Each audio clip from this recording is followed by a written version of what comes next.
No, it's crazy. It's crazy. No, and I agree. I kind of want to see what they do next, but I don't think it's good. I actually think the show from that one episode, and it might get better, but I think the writing is more terrible than ever. I'll be live in Chicago Friday, June 19th, 10 p.m. show back at the Lincoln Lodge. And you can get your tickets by going to doubletoastedchicago.com or scanning that QR code right there. Well, the critically acclaimed show is back, Euphoria. And it's not so critically acclaimed now. So you're working? Yeah, at a strip club. Let's make some fucking money. So this show, which at one time was being praised for being bold and brave and unflinching in its depiction of Gen Z teenagers, showing them doing things that adults were like, man, I shouldn't be watching this. Mm-hmm.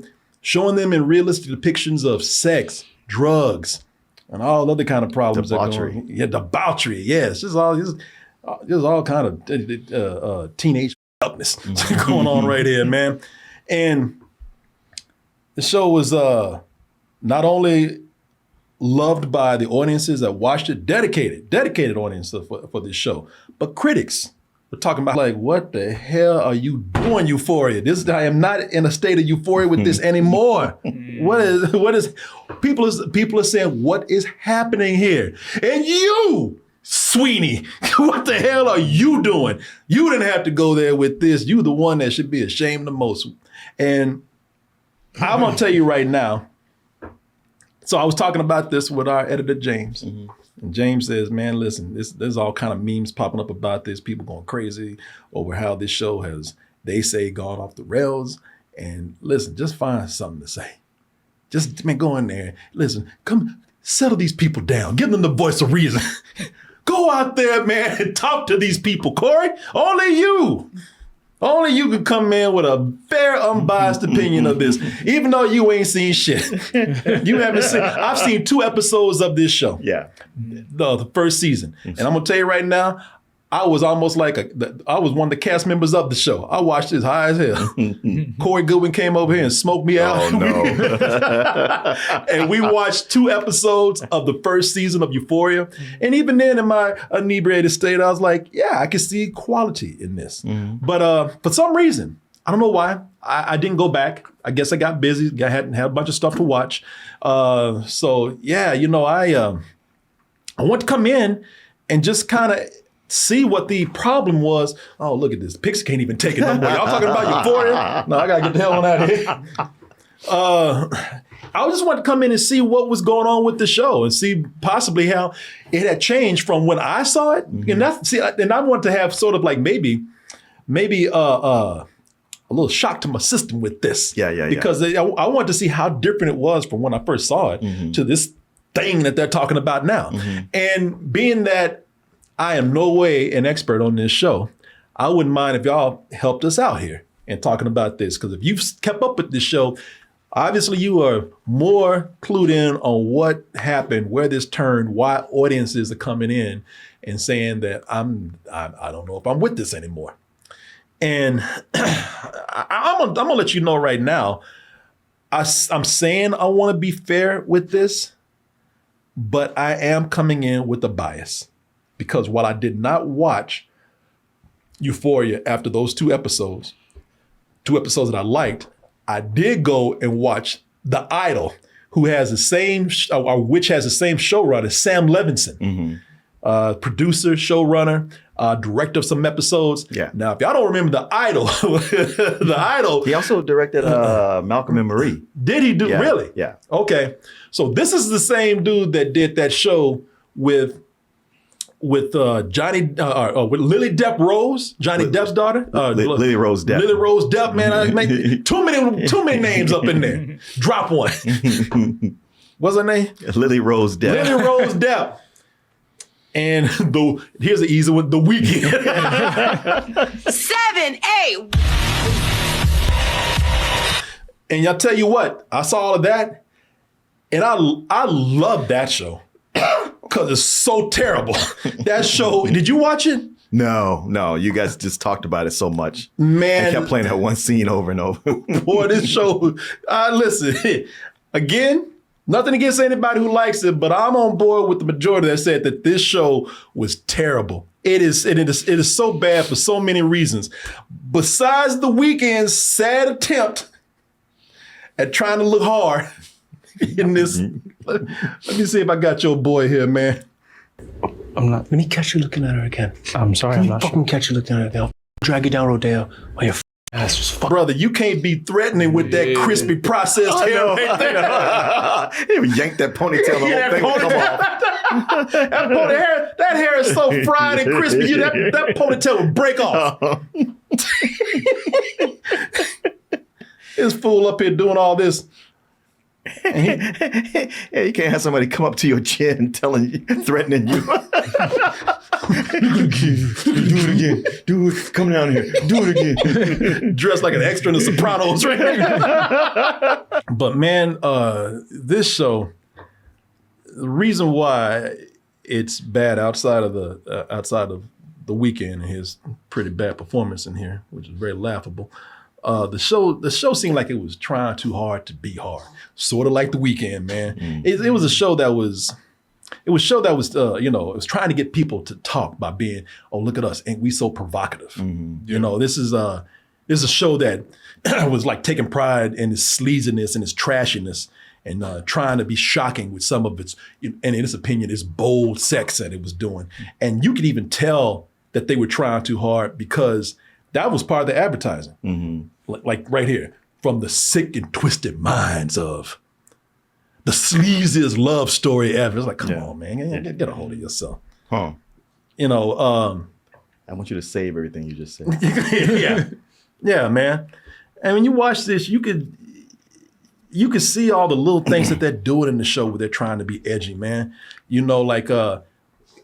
Characters are not even the main characters, man. They, just some dude, you don't even see his face. Camera pans by. Oh, look at this edgy tattoo. Life is war. In the back of this dude's head right here, man.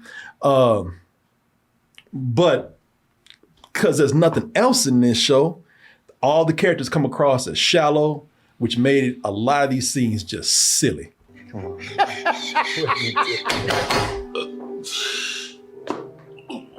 I told you I was.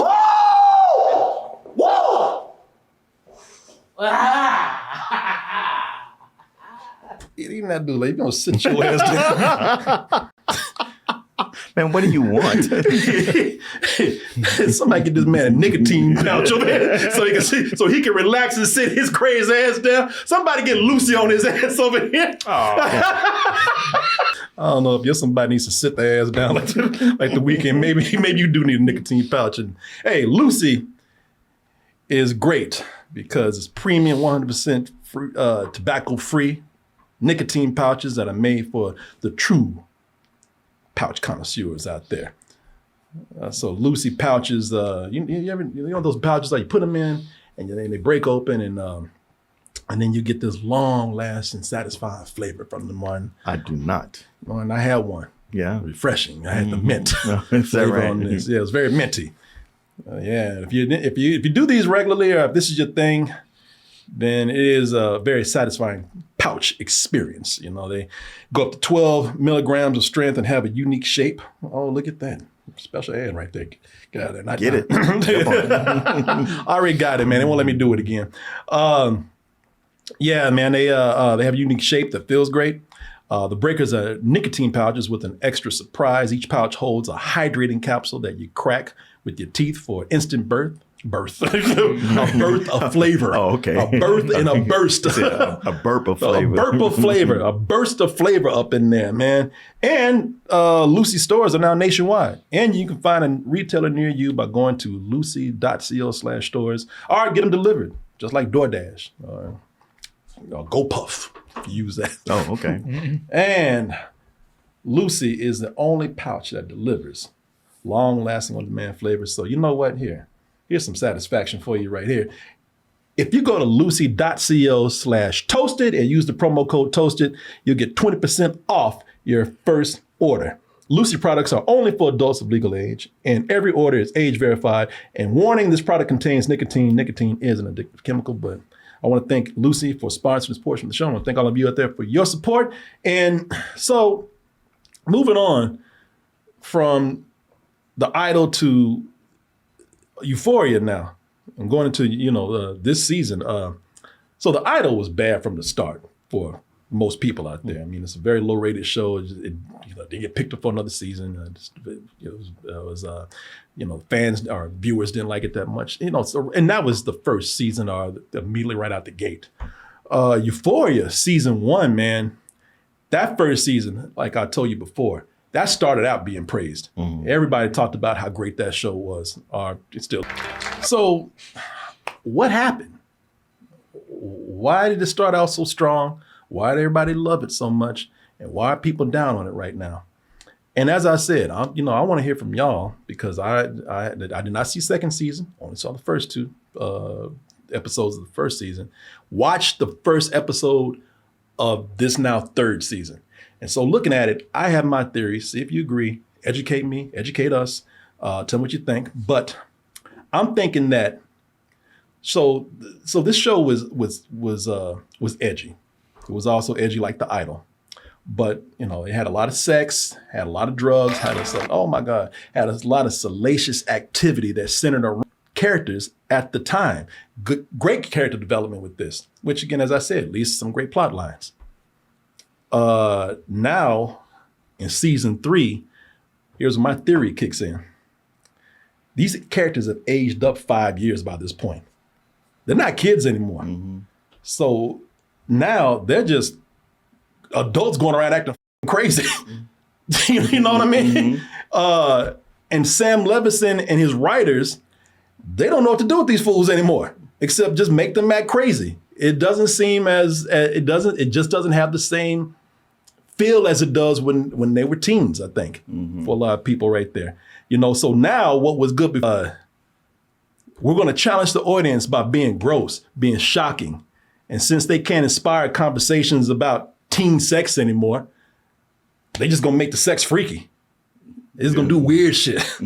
That's what I'm thinking this backlash against the show has come from, if anything. And like the Idol, they're trying too hard for a reaction in some things. I don't know, and I'll elaborate on that point in a little while. I don't want to leave you out the discussion. So what do you think? Well, I only saw I watched the very first episode of Euphoria, and I was watching it with my daughter, who was a teen at the time. Yeah, and my reaction was, "What the is this?" Same thing. Oh, yeah. Even I liked it, but I was like, "Yeah, what the going on?" Yeah. It's like, okay, this is a bunch of teens wilding out. It's salacious. That was what I was like looking at, going like, man, all the sex and drugs, this is trying way realistic to what? And she was like, no, hell no. Actually, Gen Z they were not drinking. They weren't having sex much. Right. It's like that show is like kind of like that movie Kids, going like, man, that's what these kids are up to when you're not watching them. Yeah. And I was like, I think you took this too far, because this is almost cartoonish what y'all are doing. Yeah. And it's like, okay, this show is here for the, then I find out the show is popular. Even she got into watching it, but she's like, you watch it for the ooh. Yeah. So I was just like, this is kind of, I'm getting the ick from this show. I mean, if people like it, that's cool. It's not for me. Yeah. So hearing that season 3 was bad, I come in to watch it. Like you say, hey, let's watch this and talk about it. And they're adults now. And now watching it, they've upped the game. They've upped the ante. They're doing wilder stuff, but as adults, it's almost like it's at a level that's kind of funny and fun. And whereas I had no desire to watch any more of this, watching this first episode of third season, I was kind of like, I'm having fun with this. You know what? I didn't think I'd say this, but I'm ready to keep watching to see what they do next. I'm ready to keep watching too, but I don't think it's good. I actually think it's Well, you know what? A lot of cinematography and stuff that they're doing, like the whole thing with Rue driving that truck over a fence. I was just so like, what is happening? Yeah, no, it's crazy. It's crazy. No, and I agree. I kind of want to see what they do next, but I don't think it's good. I actually think the show from that one episode, and it might get better, but I think the writing is more terrible than ever. And I tell you why. Okay. Because okay, you know what? The whole thing with Rue's journey down to Mexico and all the stuff she gets into, that was fun to watch. Now, when we go over to Sydney Sweeney and Jacob Elordi. We'll get to that in a little bit. But I'll tell you, so I just, and like you say, man, I'm not, believe me, I'm not trying to jump on this bandwagon where people are hating on the show. I'm not, like I said, I'm not even in a place to say, because I haven't watched any of the other seasons, but I do feel like from what it was before and listening to people they're saying now and seeing what I see, I'm like, yeah, man, it really does feel like they're just doing things for reaction. These are not good stories. These are really not great characters from what I've seen right now, but I haven't followed them this whole time, so that's not fair for me to say. But there's a lot of stuff, man, where I'm like, they're just saying, hey, see, we dared to, yeah, I can't show it, but like, hey, look, we really cut this chicken's head off. All right, look like it. And they even cut to a chicken with no head flapping or a rooster. They're like, hey, we did it. You didn't think we'd do it. That chicken. But all you animal activists out there, we don't care. Animals were harmed during the making of Euphoria. And that's one of the better scenes that I think, because everything after that, man, listen, it's crazy, but it's also, we use this word a lot, it's just childish. Yeah. Oh, yeah. Because everything is childish. What was a drama has now become like a gross out comedy show. It's got a lot of Ryan Murphy in it. Yeah, it does. It does. But I it's more. But Ryan Murphy, like, he wears his camp right up front, and this is not. That's what I was going to say. I think that this is taking itself a little seriously. More seriously than things like The Beauty or even that damn lawyer show. Yeah. I think this show thinks it's being edgy, and it still think it's got something to say, except now we're just pushing the boundaries even more because they ain't kids no more. We got to shock you even more now. Looking at it, like, you got scenes of Zendaya. She's making her. If you've seen the show, then she plays the character Rue, and Rue is now to pay off some weird drug dealer, some weird woman, some middle-aged woman, some middle-aged white woman, and her damn redneck-ass, stupid-ass sons. She owes like $100,000, so she goes down to Mexico and starts becoming a drug mule, putting balloons of drugs up her ass. Big ones, too. Big ones. They don't usually make them that big. Oh, that's how you put all that in your body. I don't know. She has to drink. She has to swallow with KY jelly and all this kind of stuff, man. And she is so full of these balloons that when she comes back, they're like, okay, let's get her to the bathroom because she's about to blow. And there's a couple of scenes. They're in the car farting. They carried her to the bathroom and she dog up in her ass. Look at it. See, and it'd be different if it was that one thing, but it's one thing after another, man. Just little, like, even before that scene, like, things they ain't got to do. There's a dog that walked up there, like when they were doing Border Patrol. The dog decided to go up and just take a piss on the car. I know. Whenever I see that, I'm like, come on. It's like, we didn't need that, And speaking of dogs, boy, your girl Sweeney, Sweeney, that's all I was saying. Yeah, Sweeney can't catch a break, man.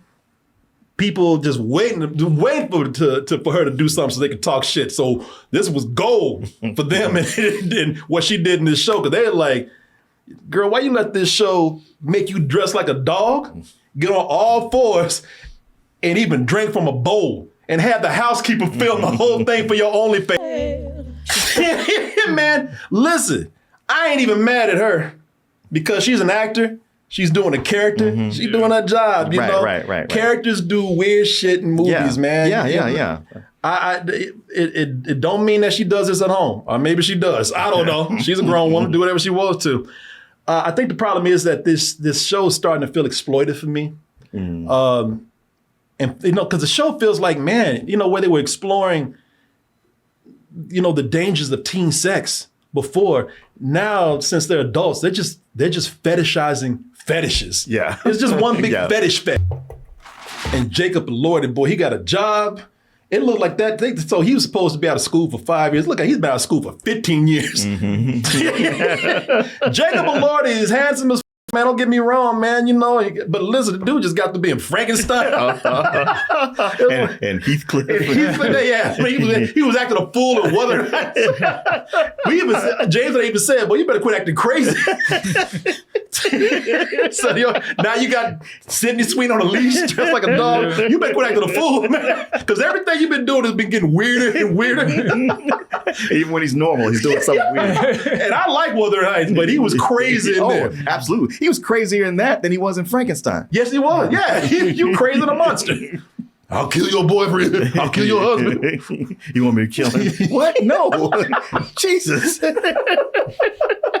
And the character of Sydney Sweeney, Casey is her name. Man, she's doing weird shit for things that people are like, damn, this character's becoming unlikable now because she just wants to be famous that bad that she's doing all this weird stuff for OnlyFans. And also, she wants these like crazy requests, like she wants to buy $50,000 of flowers. Yeah, for the wedding. For her wedding to whatever Jacob Elordi's character is. Yeah, that whole exchange with them. I was like, all right, y'all are losing me here because all this dialogue doesn't even make any sense. No, it doesn't. That's why I'm saying they don't know what to do with these characters. So the writing and the story and the characters are just terrible now. And they're getting weirder. It's like they're really, Sam Levinson is just he's trying to see how far he can push things instead of just writing good storylines and developing good characters. Sydney Sweeney has been teased. That dog creeped y'all out. She's gonna be dressed like a baby next. Oh. In a diaper and a pacifier with her right here. She got her legs wide open. It's like, yeah, man. And people just like, what is going on now? Who is it supposed to be for? Because it's not the audience that was there before. Yeah. It's for me now. Was she white? I believe. The dog was kind of sexy. There's no getting around that. The dog was sexy, but a baby? Yeah, no, I don't know what the fuck going on. Yeah. You know what's funny? I was watching that dog scene earlier with those two. Yeah. And I was like, there's a lot of like low energy in this. I was like, I was like, are these two actors in the same room? Do they like actually give a I mean, isn't that Sydney Sweeney's brand, low energy? That's what. Maybe that's what I was thinking. I was like, maybe that's just her. But then you look at him too. He seems like he don't give a. That's true. Yeah, he's a great actor. Yeah. I mean, she's a good actor too. Don't get me wrong. I know people are hating on her, but she's good too, man. And you wouldn't tell by the last movie she was in. Housemaid. The Housemaid. Yeah, boy, she got trampled on by Amanda Seyfried. Amanda Seyfried. Yeah. But yeah, it seems like low energy in that scene. Sea fried. But see, that's the thing. There's no energy put into this because Martin said the dialogue is lame. The situation is just there to titilize you with her being dressed like a dog. Yeah. There's no real meaning going on right here. So everything going on with Rue, like I come in, I don't know anything. Yeah. But it's kind of fascinating watching what this character's going through. She's interacting with the situation she's in. Yeah. But these two, you come into this and I don't know them. Like I don't know much about them when I leave than when I came in. And I don't really want to know. Right. Exactly. Yeah, same thing. Yeah. Exactly, man. I'm not caring about any of these characters, man, because even some of the most interesting characters seems like, again, they're playing into just how much can we sexualize and be exploitive with this show. They got a new character, your boy Edabisi. Oh yeah. Yeah, it's in there. And what's his character? What's his business? Pimping. I'm in the business of pussy. Hey. Something I also noticed in this scene, I think he's great in this because I didn't even recognize him at first. Yeah. But they do very on the nose needle drops with him because when they first show him, he's in shadows. He looks like Isaac Hayes, and they start playing Isaac Hayes, and then later Isaac Hayes or Marvin Gaye. It was Isaac Hayes. Okay, it was "Do Your Thing" was the song they were playing, and then later they do something with an apple, and they start playing the song. Little green apples. Yeah. And I was like, all right, goddamn it. Just a little too on the nose with that. Yeah. Yeah, man. I just feel like the show is an excuse to get a reaction and turn us on more than actually getting us to care about any of these characters. I mean, Zendaya is great in the show, man. And I actually I like her scenes with that, I don't know the dude's name, but with that pimp right there. He was in this TV show I used to watch called Power. Who, him? Yeah, dude in the back. Yeah, that dude's a big character. Yeah. Zendaya is great in the show, man. I like her character, but again, I don't know, man. Show just seems a little shallow to me. It's more trying to get you to watch for it being crazy. And I am interested to see where things go with this, because it is something to talk about where it's like, damn, you see where they went with this? But it's like, it means nothing compared to how maybe the show was like that all the time. Like to me it was, but like I said, I only watched that one episode and I was like, I mean, and you only watched 2. Like if you like those episodes, how come you didn't come back to it? Like I said, man, I think I just got busy with some stuff. Yeah. I mean, I did like it. I'm not, man, there's a lot of stuff. Yeah. There's things I like right now. I haven't even finished. Yeah. Yeah. So, yeah. What about you, Julian? Did you watch the show? Nah. I only watched like 15 minutes of it today while I was in line. Yeah. Oh, I meant like the previous season. Oh, no. I haven't watched it. No. Because I feel like it was, catering to you and your generation. The thing about shows like that is like whenever it's super hyped up, I kind of don't want to watch it. Yeah. You know what I'm saying? So that was one of those. Well, man, to be fair, this is the first episode of season 3, so we'll see where it goes. I don't know if I'll keep watching, but I'm just giving my theories out as to why I think that people are turning against the show. There's this backlash going on with it, while people are saying the quality is just not there anymore. Yeah, and I think because you're not dealing with teenagers anymore, they're just trying to push the boundaries of insanity with this. I think that's a big factor of it, is that they're not teenagers. You can't put them in, you can't pretend like they're teenagers and you don't have the factor of like, man, all this is happening while they're still kids. Like, ain't no more. I mean, if anything, it should be like, well, all that shit they did, these are the consequences. Yeah. But it doesn't feel like that. It feels like, well, they're just escalating to another level. And on the track of being fair, since I wasn't somebody who watched those first 2 seasons or wasn't a fan, it's easy for me to come into the third and go like, I don't know, man. I think this is fun. But if you've been watching something for a long time and suddenly he makes a huge departure, you're going to be mad. You're like, hey, what the hell? Yeah, no, that's true. So I don't know, man. See where it goes. Maybe it'll get better. Maybe some of these things will make more sense. It's only the first episode. It's only the first episode, man. Like I said, I'm just addressing what people are saying. And I don't, I jumping back in, maybe that's not even fair because, maybe it takes time to like build up, caring for these characters. Yeah. But I, jumping in right now, I'm like, I don't see any reason why. All of it just seems like, it's just centered around sex and grossness and just what crazy situations can we put them in. It seems like a show that just wants to be edgy to get a reaction. Mm-hmm. So I don't know. We'll see. But that's why I think a lot of people have their reaction to it. Yeah, I get it. So, but we'll see how it goes, man. We'll see what happens. But they do have me going like, all right, I'm going to watch that next episode. Yeah.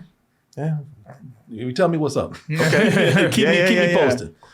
I feel like I've always like left open that slot on Sundays for HBO shows. Sometimes they have something I'm interested in. Sometimes they don't. Mm-hmm. And I'm like, all right, you got something for me. Yeah, people say I should watch the episode that Zendaya won an Emmy for, which I didn't even know she won an Emmy for the show. Me neither.